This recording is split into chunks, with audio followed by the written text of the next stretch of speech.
Yo! What up, dude? How you doing? Been a while. Come in. Shut up, you. Wow.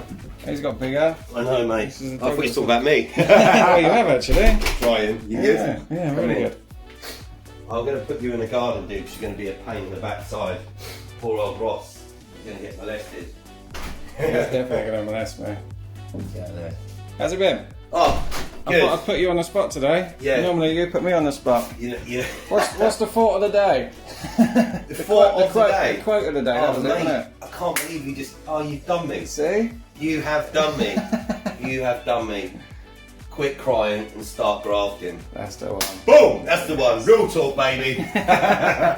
No, mate, I've had this shitty cold for a week now. Yeah. And I get it literally this time every year. I just said quit crying, didn't I? Yeah, and there you go. Listen to me. 2 seconds later. Reap what you sow, brother. Yeah, just every year when the weather changes, I get it. And it just lingers and lingers and lingers. But when we're in a pandemic for what we've got, the COVID, it must be 100%. I feel blessed that I've just got the flu. Yeah, this is it. I hope it's just the flu anyway. Can you smell stuff? No. Can you taste stuff? I got this real nice new air freshener in my car as well, and it smelled lovely 5 years ago when I first got one. And now I've got one, and Ellis was like, oh yes, well nice. My mum's like, I want one. Donna's like, I want one. I'm like, what does it smell like? Doesn't even work. But no sense of smell. But that's a COVID symptom as well, apparently. Yeah. But no. Let's do a quick check. Can you hold your breath for 10 seconds? Yeah. Oh, there you go, then you got it. Whilst drinking tea. Really? Yeah, man. So yeah, the weather's brightening up. Obviously it was grey and crap about half an hour ago. I know. I For woke the up whole before. week it's been beautiful. Yeah. And then we picked Sunday. But it's alright, man. It's not too windy either. It's pretty good. I had a video from Donna and Harley have gone to Yarmouth for the weekend, my parents. Okay. She sent me this video on the beach. Oh, bless her. It was like there was a hurricane in Tahiti or something. Was it? It was like so windy, it's ridiculous. So, but it's all good. They'll be back this afternoon. So yeah. Got a bit of peace and quiet then. You see and the dog. Yeah. Do you know? It's funny though, isn't it? Because you go, oh great, nice bit of peace and quiet. But then when it comes to the evening, even though I'm just sat here working. Hence the 20 videos you posted yesterday. Yeah, I'm just, I don't know what to do. Just go to bed at 9:30, do you know what I mean? Just watching Netflix movies. Yeah. Netflix and chill with a puppy. Obviously the Sunday dog walkers. Yeah. They get everywhere, don't they? Did you, so when you fly the drone, are you supposed to notify the authorities and supposed to notify people that you're doing and no, it depends where you are. This is where people get the misconception about. I speak to so many people. Oh yeah, I've got my drone license. I'm like, oh, have you got the full PFCO? They're like, no, I'm all registered now. I'm like, well, you don't have a drone operator's license, do you? You've paid £9 a year just to tell them that you've gone on the internet to direct.gov and with the CAA, and you've registered your drone. You've got an operator ID and you've got a fly ID, which is legally what you're supposed to have anyway, just from a recreational aspect. Yeah. But again, it's one of them. You really, without sounding like a spinster. What is that even word? That's old school, an old that is. American film. You do need to do an element of studying around airspace and air traffic control because get apps on your phone, so you can just basically it's like a Google app that you can literally just open up the app and it will tell you the location and tell you what airspace you are, because there is a lot of restricted airspace. Yeah, so we went to my brother's the other day with that drone my uncle's lent Brad. Oh yeah. And we put it in his garden. We went to fly it, and straight away it was coming out like warning signs saying you're flying it, because he's got the Cranfield, the Finmere land. You know when we were there the other week. Yeah. It started like on the phone. It's like beep beep beep beep beep beep. You're not allowed to fly. You're not allowed to fly here. Yeah, and that's the thing. There is a lot of restricted airspace zones, and a lot of them like MATS and AFC and stuff like that, where you've got military airspace where they do training. You've got these super fast military aircraft. So when you went to Snowdon, I don't even know that part. Was there? Look at that. Yeah. Kids there. When you went to Snowdon the other week, was because they fly. They fly through the mountains, don't they? Yeah, they do, and obviously you've got the Coast Guard, and you've got obviously the rescue helicopters and that. Again, there's no time zones to say, oh, this air traffic is at specific time zones every day, right? Like you can with military air traffic. Obviously, they do training at certain points within a 24-hour period, and obviously it does tell you that. But at the same time, that could change. So you need to make sure that you're checking it every time you fly, in order to know what's going on. You know, military aircraft, you know, they fly from ground level up to 2,000, 2,500 feet. You know, and with a drone, you're not supposed to go above 400. So yeah, obviously, if it is work, you don't have to, but if you want to make sure you don't get yourself in a little bit of a bad situation, you know, you need to kind of study these things, even on a basic level, just get a basic understanding of the air traffic, and download an app called Drone Assist, and basically it's just like Google Maps basically, but for drones. So it will just put a pin on your location, and it will bring up the red areas, and you can actually drop on those, and it will tell you what airspace it is, what time stuff is flying, whether it's restricted, whether it's danger airspace and stuff like that. From a commercial point of view, if you are flying, even not within, I mean, Class G airspace is not restricted airspace, so you can fly in Class G airspace. So this would be Class G? I mean, I'd have to check, because obviously you've got Woodhill Prison just up the road, and that's restricted airspace as well. And obviously, you know, the airspace is not just directly over the building, you know, it can spread out for, you know, a couple of miles. So you need to be obviously vigilant and aware of that. And if you are flying even in Class G airspace and there is restricted airspace around you, the CAA will require you to notify those people. It's just a case of sending an email and saying, I'm flying in this location, I'm flying at this altitude, you know, I'm just making you aware of it, so they know. And it's just common courtesy at the end of the day. You just send them an email, send them your operational manual, and things like that, just so they're aware of it. And it's just good practice, really. If anything does happen, at least they know you're there. And then it's always a good idea. And you can just make a phone call. Most of the time, you know, they're fine about, yep, thanks for letting us know, blah, blah, blah. It's the same as when I was making one of our short films that we made. We notified, after the first couple we didn't. We was just running gun in it. And then the third one, because what we were filming, it was kind of like, there was guns involved and car chases and things like that. We kind of, somebody said you should really tell the police. So we phoned them up, not 999 though. No, we're just letting you know we're running around with plastic replica guns. Yeah, and they asked you a few questions, but they were really good actually. And they said, all you need to know is basically what you're doing, what time you're filming, and where, obviously. And then if you can just give us a common decency to let us know when you finish. Yeah, then it's exactly the same. And then obviously if somebody's then running around with a gun after that, then they know. Then they should turn up. They need to get in the car, get out of the Starbucks car park.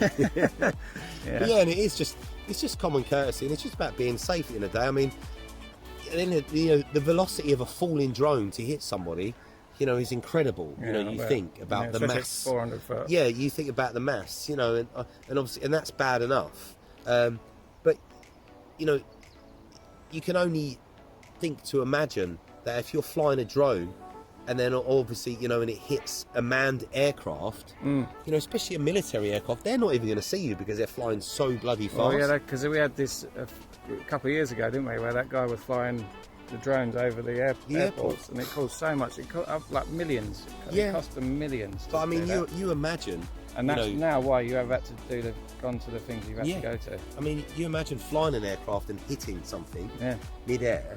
You know, well, the extent of the damage, you know, obviously it's gonna kill your drone, but obviously you could cause a fatal accident, you know, and lose a lot of lives just because of stupidity, really. You know, so it's just about doing your homework, same with anything, and just being safe in the day. You know, you can buy drones. You know, you don't have to have a license to buy a drone on the internet, but at the end of the day, it is just about, you know, just being a bit savvy and being careful. And you know, apps are free as well. Get your Drone Assist app, download it on your phone, wherever you're flying. Just double check, where am I flying? What's in the vicinity of the airspace I'm flying? Do I need to contact somebody else? What else is going on? What other aircraft are going on? That was like Snowdon. You know, I purposely didn't actually take my drone up the mountain and up Crib Gog, because I know there's rescue helicopters in out. You know, the campsite we were at the bottom, the base of Snowdon this time. you know, and I see them every day for 2 days. The rescue helicopter's up there, so I decided to, when we got down from Snowdon, I come at a bit of a lower altitude, down a valley, and not actually around the climbing areas of Snowdon. Yeah. You know, the footage was a bit crap, but I managed to get some, but I wasn't putting myself or anyone else at risk. So. Yeah. I should have just left my camera in the car, actually. Do you want me to carry it? Huh? Do you want me to carry it? I'm alright, mate. I'll put it down on the time chain. So it says somewhere how old it is. It was found in 1983 to 86. Yeah. And where does it say how old it is? Yeah, that. 4 to 600 AD. Yeah. Or it's after death. Is that what it means? Yeah. AD. Did you not go to school, Russ? Yeah, I did. There's so much in my mind. You've got BC, which is before Christ Before was born. Christ. Then AD is after Christ was dead. Right. Okay. Set a lot of people here. You know, obviously, I'm not religious at all, as you all know, as you know, Russ. Yeah. Especially by my cursing. But when people talk about religion and they say that obviously, you know, God made the planet, God made people. How did he do that if people were still digging and laying bricks before 7,000 years before Christ? You understand what I'm saying? Yeah. This is the bit I can't weigh up. It doesn't resonate with me. It's just like, well, how did he do that then? Exactly. You know, this Yeah. was, you know, people were doing stonework and digging holes and excavating 7,000 years before his dad even met his mum by that tree. Do you know what I mean? It is a bit odd. Some people find this stuff really boring. You know, when you're quite... I would have done when I was at school. You know, when you're quite cool. But when you get to the older age, you start getting into the silver ages. Yeah. You appreciate it a little bit more, don't you? Yeah. It's heritage in a day, isn't it? Yeah. Because everyone thinks Milton Keynes is this like new city, which it is. But it's nice to see the history behind it and what was here before we fucked it up. Literally. Before we started dropping litter and making a mess.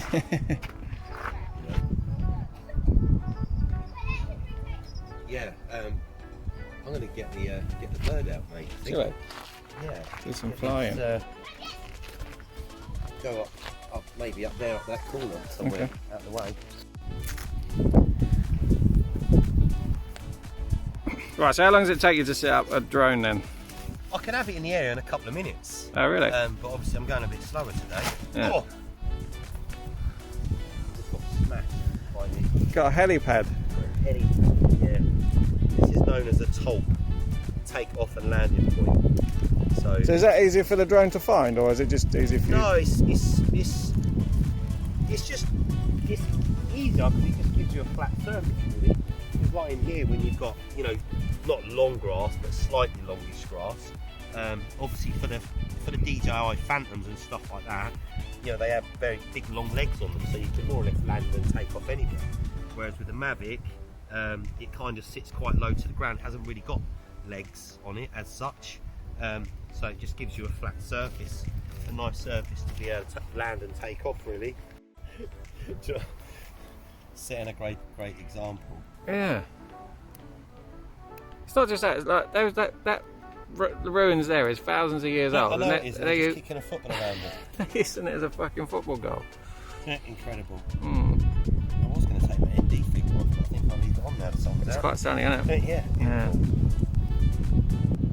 I think we've got a couple more weeks of it, and then I think that pretty much It's be going to it. get crap. Yes, basically. That starts you to do a little dance. All this does is basically calibrating the GPS cluster on the drone to usually in between like 11 and 15 satellites I can normally pick up in Milton Keynes. Okay. There you go, that's calibrated. I understand the terms and conditions. So it's the same as Google Maps basically. So I'm there. So you can see there's restricted airspace, which is there, if you can see that. And that is probably the prison. That is Woodhill, Yeah. restricted airspace. Everywhere else is a free for all. Basically around me, yeah. So, you know, as you can see, I'm quite far away from that. Yeah. So there's not actually any other restricted airspace or anything here. I suppose the only other one after that would be Cranfield, is it? Yeah, Cranfield, and then obviously you've got places like Campbell Park and places like that where they don't want you flying, but it's not restricted airspace, but kind of parks trust. So if you want to fly, and that's the thing, if you want to fly over any of the parks in Milton Keynes, like Willen, Caldecott, Campbell Park, places like that, people do recreational flying. You see videos all over the place, but if you do get caught by somebody, they might give you a slap on the wrist for it, because you are supposed to contact them and obviously send them an email, send them your RAMs and your operational manual and certificate of liability insurance as well, and say, look, I'm flying between this time and this time, this is what I'm doing, etc, etc. I'm just doing a video for YouTube or whatever, I'm just doing some photographs, and they'll be fine about it. But again, it's just a case of letting people know. So and then again, make the phone call and say, look, I'm finished now, thank you very much. And it's just good practice, because you'll find the more relationships, like any business really, the more relationships you start to make with these people, you'll get to know people on a one-to-one personal basis, so there'll never really be any questions. They'll know there weren't any issues last time, so you know, people are going to be happy for you to go about your business and do what you want, instead of it being on the flip side where you don't notify people and someone comes and goes, oi, get that thing out of my park. Do you know what I mean? You know, so it's and that's the way it is. It's just courtesy. It's good to build relationships in any business or any hobby with the powers that be, because when you do need a favour, or you need to ask a question, or you do need to use their premises or their equipment, oh yeah, no problem, mate, how you doing? Yeah, fine, thank you, exactly, but get a few photographs of the viewpoint, or whatever. Yeah, no worries, mate, just give me a shout when you finish, buddy. Thanks, especially Campbell Park, because that looks stunning from above. It does, and there's a lot of people really nice. use it as well, so you've got to look at the safety of it as well. You know, these can be fucking dangerous. You know, them props spin at, you know, very, very fast.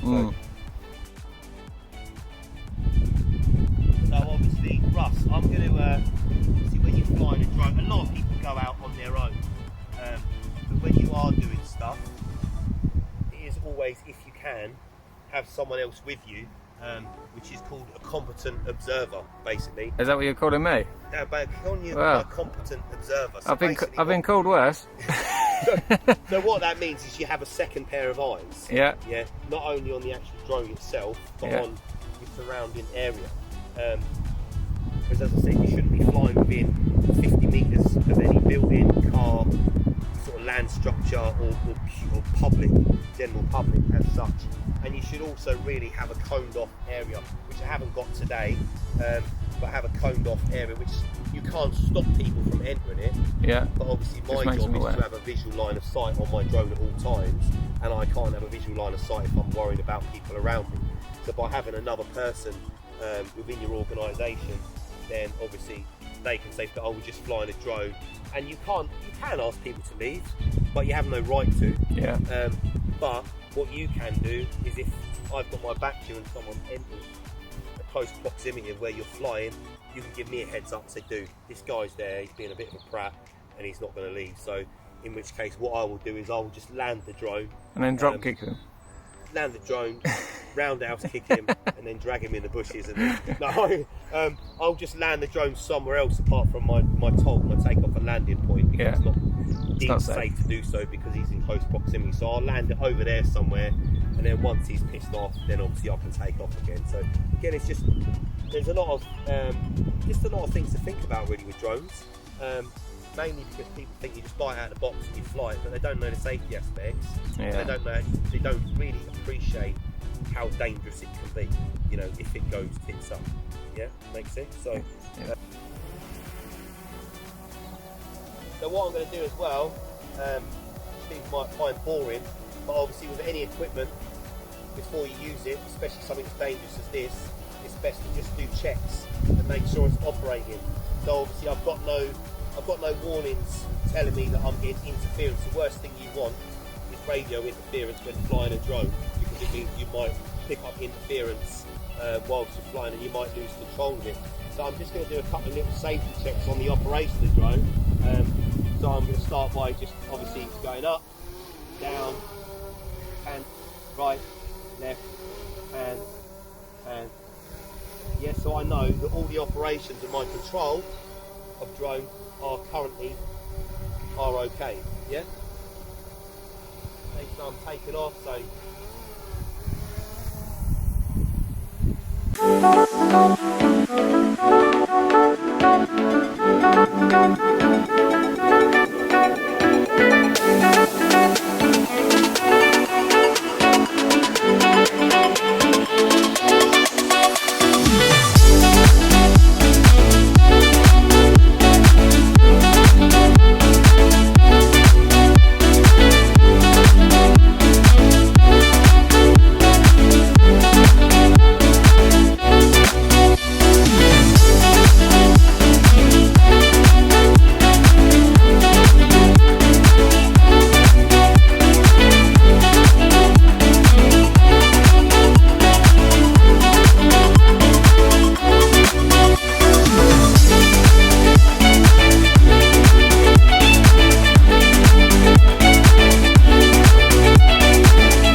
long have you got from that point?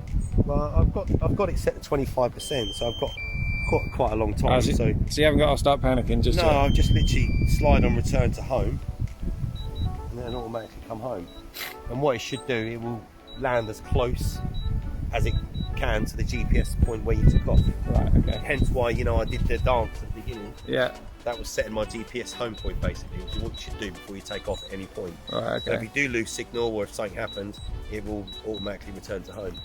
I can hear it, there it is. See? I can hear it. When you take off, you know, what's the frequency of birds in the air? If they're not the birds,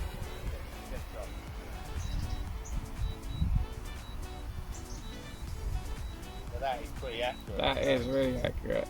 That is literally back on the pad. That's ridiculous. Back on the pad. And it done that itself, or did you do that? It done it itself. That is cool, isn't it? Straight back on the pad. I didn't touch that. Straight back on the pad. Incredible.